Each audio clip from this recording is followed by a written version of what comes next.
Hi hello అండి, ఎలా ఉన్నారు? నేనైతే చాలా చాలా బాగున్నాను. మీరందరూ కూడా బాగుండాలని మనస్ఫూర్తిగా కోరుకుంటున్నాను. సుగుణ వంటింటికి స్వాగతం. ఈ రోజు మన వంటింట్లో మంచి రెసిపీ అయితే చేయబోతున్నానండి. అమృతం లాంటి కమ్మని రుచితో ఉండే గోంగూర ఎండు రొయ్యల కర్రీ చేయబోతున్నాను. మరి అది ఏ విధంగా తయారు చేసుకోవాలి, ఎలా అనేది మరి చూసేద్దామా? Welcome back to my channel.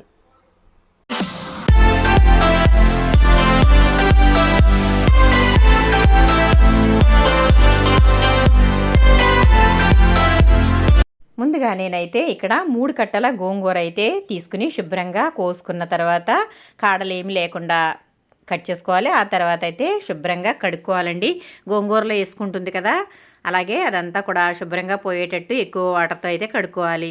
ఇలా చిన్న చిన్న కాడలు ఉన్నా కూడా ఏం పర్వాలేదు, గోంగూర మంచిదే కాబట్టి ఉన్నా కూడా ఏమి ఇబ్బంది లేదు.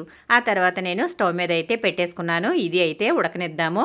ఇందులో ఏమాత్రం వాటర్ అయితే వేసుకోకూడదు, మనకి ఉడికేటప్పుడే వాటర్ వస్తాయి కాబట్టి ఈ విధంగా అయితే డైరెక్ట్గా ఉడికించేసుకోవడమే. చూసారు కదా, గోంగూర అయితే శుభ్రంగా కడుక్కోవాలి. నేను తీసుకునేది పుల్ల గోంగూర అండి, మంచి గోంగూర కాదు. మీకు ఇష్టమైతే పుల్ల గోంగూర బదులు మంచి గోంగూర కూడా వేసుకోవచ్చు. ఇది ఉడికే కొద్దీ ఈ విధంగా అయితే మగ్గుతూ ఉంటుంది. మధ్యలో కలుపుకోవాలి, లేదంటే అడుగంటేస్తుంది కాబట్టి ఇలా కలుపుకుంటూ ఉండాలి. చూసారు కదా, ఇలా అయితే ఒకసారి మధ్యలో కలుపుకుంటూ ఉడకనివ్వాలి. గోంగూర పూర్తిగా ఉడకడం మొదలైనప్పుడు మనకి వాటర్ అయితే వస్తాయి. ఆ వాటర్తోనే దీనిని ఉడకనివ్వాలి. ఇది కొంచెం ఉడికిన తర్వాత దీంట్లో పచ్చిమిర్చి వేసుకోవాలి. ఇలా గోంగూరని పచ్చిమిర్చి అలాగే ఉప్పు వేసి ఉడికించుకుని పెట్టుకున్నట్లయితే ఇది ఎక్కువ రోజులు నిల్వ ఉంటుందండి. ఫ్రిడ్జ్లో పెట్టుకున్నట్లయితే ఎప్పుడు కావాలంటే అప్పుడు వాడుకోవచ్చు. చూసారు కదా, గోంగూర అయితే అంతా మగ్గిపోయింది. ఈ సమయంలో అయితే పచ్చిమిర్చి వేసుకోవాలి. గోంగూరలో ఎప్పుడైనా పచ్చిమిర్చి ఎక్కువగా వేసుకోవడం వల్ల కర్రీ అనేది చాలా బాగుంటుంది. ఇది మనం నాన్ వెజ్కి వాడుకోవచ్చు, లేదా గోంగూర కర్రీగా వాడుకోవచ్చు, వట్టిదే వండుకోవచ్చు, అలాగే దేంట్లోకైనా సరే వాడుకోవచ్చు. ఈ విధంగా గోంగూర అలాగే పచ్చిమిర్చి కొంచెం ఉప్పు వేసుకుని చక్కగా వాటర్ అంతా కూడా ఎగిరిపోయే వరకు ఉడికించేసుకోవాలి. ఉడికించేసుకుని ఇది రుబ్బేసి మనం ఫ్రిడ్జ్లో పెట్టుకున్నట్లయితే ఎక్కువ రోజులు నిల్వ ఉంటుందండి. చూసారు కదా, నేను పచ్చిమిర్చి అయితే ఈ విధంగా పెట్టేసుకున్నాను. ఆ తర్వాత కొంచెం ఉప్పు అయితే వేస్తున్నాను. చూడండి, మనకి ఒక 2-3 నిమిషాల తర్వాత అయితే గోంగూర చక్కగా మగ్గిపోయింది. ఈ విధంగా మగ్గిన తర్వాత వాటర్ అంతా కూడా ఇంకిపోయాయి కదా, ఇప్పుడైతే మనం స్టవ్ అయితే ఆఫ్ చేసేసుకోవాలి. స్టవ్ ఆఫ్ చేసుకున్న తర్వాత ఇది పూర్తిగా చల్లారిపోయిన తర్వాత మాత్రమే దీనిని రుబ్బుకోవాలండి. రుబ్బుకుని మనం రెడీగా పెట్టుకున్నట్లయితే కర్రీలో వాడుకోవచ్చు. ఇప్పుడు కర్రీ చేసేసుకుందాం. మనమైతే గోంగూర అయితే ఉడికించి పెట్టేసుకున్నాం కదండి. దీంట్లో ఉప్పు అలాగే పచ్చిమిర్చి వేసి ఈ విధంగా ఉడికించేసి నేనైతే చక్కగా రుబ్బేసి అయితే పక్కన పెట్టుకున్నాను. ఆ తర్వాత ఎండు రొయ్యల్ని వేడి నీళ్ళలో, అంటే తల కాళ్ళు ఇవన్నీ తీసేసి చక్కగా వీటిని వేడి నీటిలో అయితే కడిగేసానండి. 2 సార్లు అయితే శుభ్రంగా కడిగేసాను. చూడండి, ఇవి మంచి ఎండు రొయ్యలు అండి ఇవి. అలాగే ఇప్పుడైతే మనం ఉల్లిపాయ అయితే కట్ చేసేసుకుందాం. దీంట్లోకి అయితే మనకి 1.5 ఉల్లిపాయ అయితే పడుతుంది. ఇదైతే ఇప్పుడు కట్ చేద్దాం.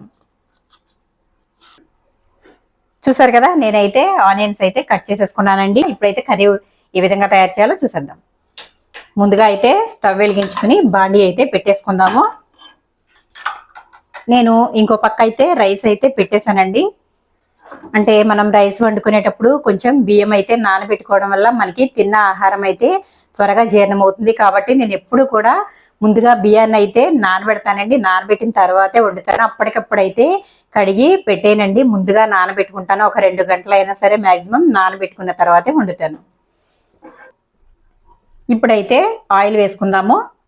మనకి గోంగూర అనేటప్పటికి కొంచెం నాన్ వెజ్ అయినా ఎండు చేపలైనా ఏ కర్రీ అయినా కొంచెం ఆయిల్ ఎక్కువగా ఉంటేనే బాగుంటుంది. కాబట్టి నేనైతే ఈ గరిటెతో అయితే ఆయిల్ని వేస్తున్నాను. ఒక 4 గరిటెలు అయితే వేసాను. చాలా చిన్నదండి ఇది, చూడండి ఒకసారి. చిన్న గరిట, దీంతో అయితే 4 వేసాను. చూసారా, ఆయిల్ అయితే వేడవుతుంది కదా. ఇప్పుడు ఉల్లిపాయలు వేసేసుకుందాము. గోంగూర అనేసరికి ఉల్లిపాయలు ఎక్కువగా వేసుకోకూడదండి.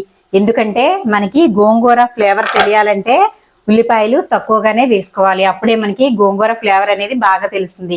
ఉల్లిపాయ ఎక్కువగా వేసుకోవడం వల్ల ఏమవుతుందంటే మనకి ఉల్లిపాయ ఫ్లేవర్ ఎక్కువ తెలుస్తుంది. అంటే ఉల్లిపాయ తీయగా ఉంటుంది కదా, పులుపు అనేది విరిగిపోయి ఉల్లిపాయ ఫ్లేవర్ అయితే తెలుస్తుందండి. కాబట్టి ఉల్లిపాయ అయితే తక్కువగా వేసుకుని వండుకోవాలి. ఇప్పుడైతే కలుపుకుందాము.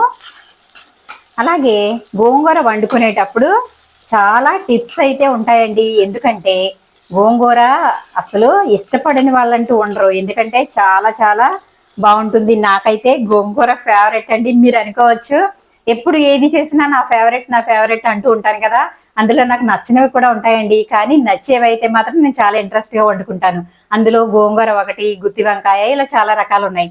అయితే గోంగూరలో మాత్రం చాలా మంది పచ్చిమిర్చితోనే వండుతారండి, అసలు కారం అనేది ఉపయోగించరు.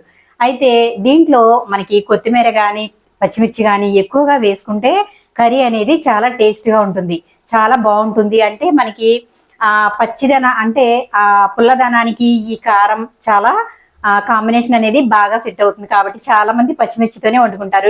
మనకి ఉల్లిపాయ అయితే కొంచెమే మగ్గింది. ఇప్పుడు మనం దాంతో పాటే రొయ్యలు కూడా వేసేసుకుందాం, ఎందుకంటే ఉల్లిపాయలతో పాటు రొయ్యలు కూడా వేగితే బాగుంటుంది.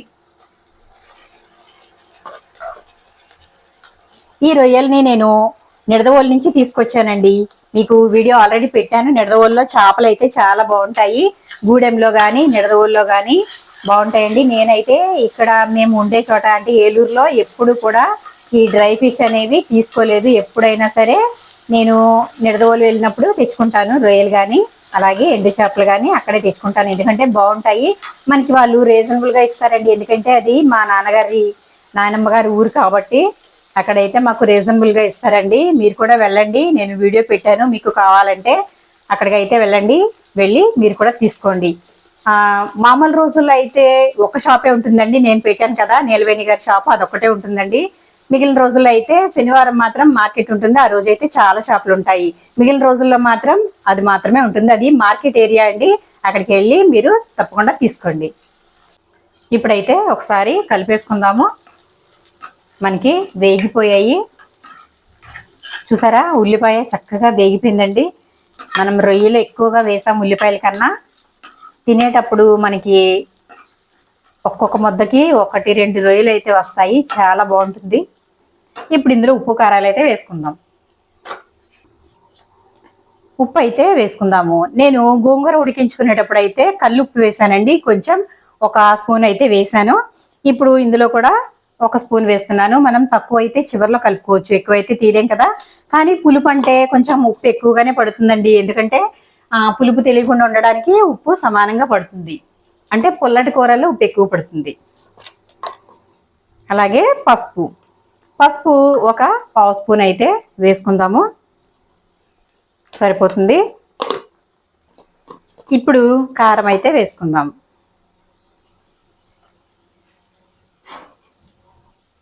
కారం అయితే 2 స్పూన్లు అయితే వేసుకుందాం మనం, ఎందుకంటే పచ్చిమిర్చి అయితే చాలా ఎక్కువగా వేసాం కదండి, ఇందులోనూ వేసాము అలాగే గోంగూరలో కూడా ఉడికించేటప్పుడు వేసాం కాబట్టి ఇందులో కొంచెం చూసుకుని అయితే వేసుకోవాలి. నేనైతే 2 వేసాను కదా, ఇంకొక 1/2 స్పూన్ కూడా వేస్తున్నాను. ఇది కొత్త కారం అండి, ఇది నిన్నే కారం అయితే ఆడించుకోవడం జరిగింది. కొత్త కారం ఆడించుకున్నప్పుడు చేపల కూర వండుకుంటే చాలా బాగుంటుందండి. కొత్త కారంతో చేపల కూర టేస్ట్ అయితే చాలా బాగుంటుంది. అలాగే మా చిన్నప్పుడు మా అమ్మ ఆవకాయ పచ్చడి పెట్టినప్పుడు చేపల కూర వండేవారు. ఆవకాయ పచ్చడిలో కొత్త నూనె ఉంటుంది కదండి, దాంతో చేపల కూర వండుకుంటే మాత్రం చాలా చాలా బాగుంటుంది. అలాగే ఇలా కొత్త కారం ఆడించుకున్నప్పుడు వేడివేడి అన్నంలో ఈ కొత్త కారం వేసుకుని దాంట్లో కొంచెం సాల్ట్ అలాగే 2 వెల్లుల్లి రెబ్బలు దంచుకుని దాంట్లో కలుపుకుని నెయ్యి కానీ నూనె కానీ, మా చిన్నప్పుడు అయితే వేరుశనగ నూనె కానీ లేదా నువ్వుల నూనె కానీ వేసుకుని అయితే తినేవాళ్ళం, చాలా బాగుంటుంది. మీకు ఆ కాంబినేషన్ కూడా నేను చూపిస్తాను.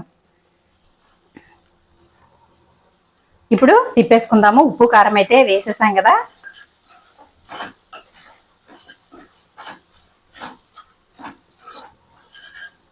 ఇదిగోండి చక్కగా వేగిపోయింది ఇదంతా. ఉప్పు కారం అయితే వేసాం కదా, 1 నిమిషం పాటు అయితే ఇది ఇలా ఉంచేద్దాం, ఎందుకంటే కారం అనేది పచ్చివాసన పోతుంది. ఇప్పుడైతే ఒకసారి కలిపేసుకుందాము. ఇదిగోండి చక్కగా వేగిపోయింది, కారం అంతా కూడా పచ్చివాసన పోయింది. ఇప్పుడైతే మనం వాటర్ వేసుకుందాం. ఇందులో కొంచెం అయితే వాటర్ వేసుకోవాలి, అంటే మనకి కూర దగ్గరగా కావాలా లేదంటే కొంచెం పలుచగా కావాలా అనేది చూసుకుని వాటర్ అయితే వేసుకోవాలి. ఇప్పుడు నీళ్ళు అయితే వేసాం కదా, ఇది కొంచెం అయితే ఉడకనిద్దాం. ఇప్పుడు ఒకసారి అయితే చూసుకుందాము. ఇదిగోండి మనకి కర్రీ అయితే చక్కగా దగ్గరికి అయితే ఉడికిపోయింది, చూసారా. ఈ విధంగా ఉడికినప్పుడు మనకి గోంగూర అయితే వేసేసుకుందాము. ఈ పులుసు ఉండాలండి ఇందులో, ఎందుకంటే గోంగూర కూడా ఉడకాలి కదా, అందుకని చెప్పేసి నేనైతే ఇలా ఉంచేసి అయితే ఇప్పుడు గోంగూర వేస్తాను. ఇప్పుడు ఈ కర్రీ ఉంది కదండి, ఇదైతే మనకి రొయ్యల కర్రీ అండి. ఇది కూడా మనం గోంగూర వేయకుండా ఇది కూడా ఒక కర్రీ అయితే రెడీ అయిపోయినట్లే. ఇలా గోంగూర వేయక ముందు అయితే రొయ్యల కూర తినాలనుకుంటే మాత్రం ఇలా తినొచ్చు. దీంట్లో ఇంకా టమాటా కూడా వేసుకుంటే అద్దరిపోతుంది. నేనైతే గోంగూర వేసేటప్పుడు టమాటా అయితే వేయనండి. ఎందుకంటే టమాటా వేయడం వల్ల గోంగూరని డామినేట్ చేస్తుందని చెప్పి నేనైతే వేయను. ఇప్పుడు గోంగూర అయితే వేసేసుకుందాం.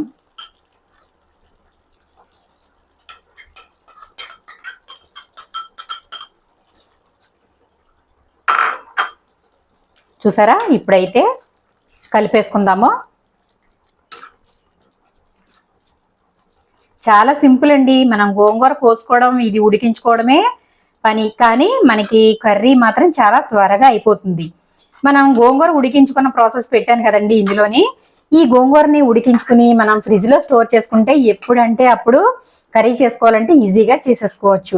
అది ఎక్కువ రోజులు నిల్వ ఉంటుందండి గోంగూర. ఆ విధంగా ఉడికించుకుని పచ్చిమిర్చి ఉప్పు వేసేసి ఉడికించేసి పెట్టుకుంటే అది బాక్స్ లో పెట్టేసి మనం ఫ్రిడ్జ్ లో పెట్టేసుకోవచ్చు. ఫ్రిడ్జ్ లో పెట్టేసుకుంటే ఎక్కువ రోజులు నిల్వ ఉంటుంది.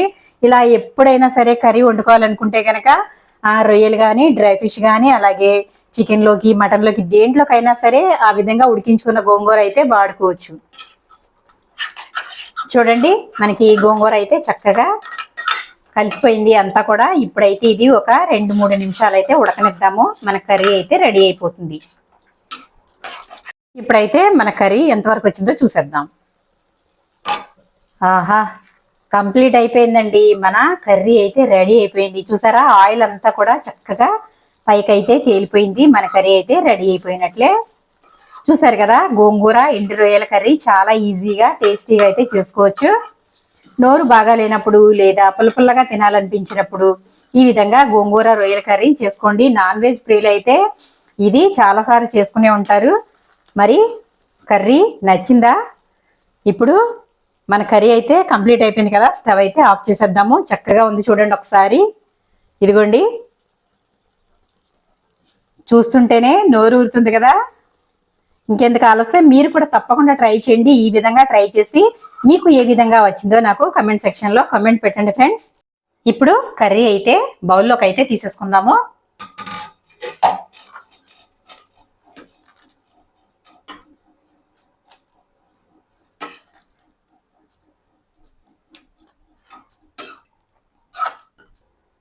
మన కర్రీ అయితే బౌల్లోకి అయితే తీసేసాను.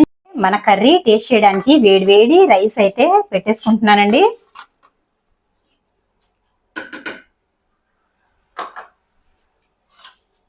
చూసారు కదా, ఇప్పుడు కర్రీ అయితే వేసుకుందాం.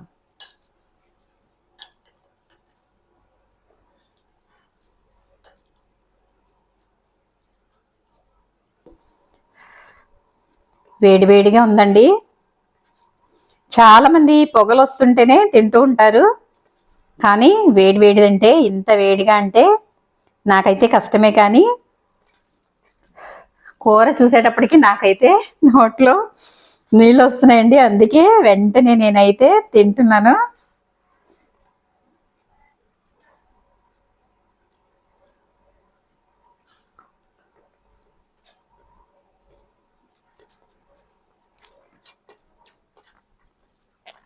చాలా అంటే చాలా బాగుంది.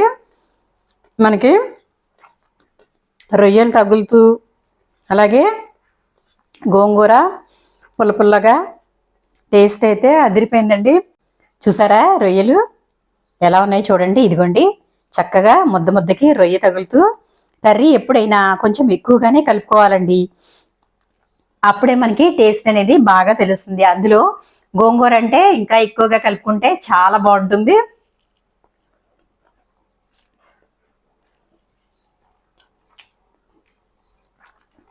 చాలా అంటే చాలా బాగుందండి. మరి నేను తింటుంటే మీకు నోరు ఊరుతుంది కదా. మరి ఇంకెందుకు ఆలస్యం, మీరు కూడా తప్పకుండా చేసుకుని తినండి. నేను కంటిన్యూ చేస్తాను, మీరు కూడా వెంటనే వెళ్ళి తెచ్చుకుని ట్రై చేయండి. మీరే అంటారు ఎంత బాగుంది అనేసి. మరి నాకైతే చాలా బాగా నచ్చిందండి. మీరు కూడా తప్పకుండా ట్రై చేయండి.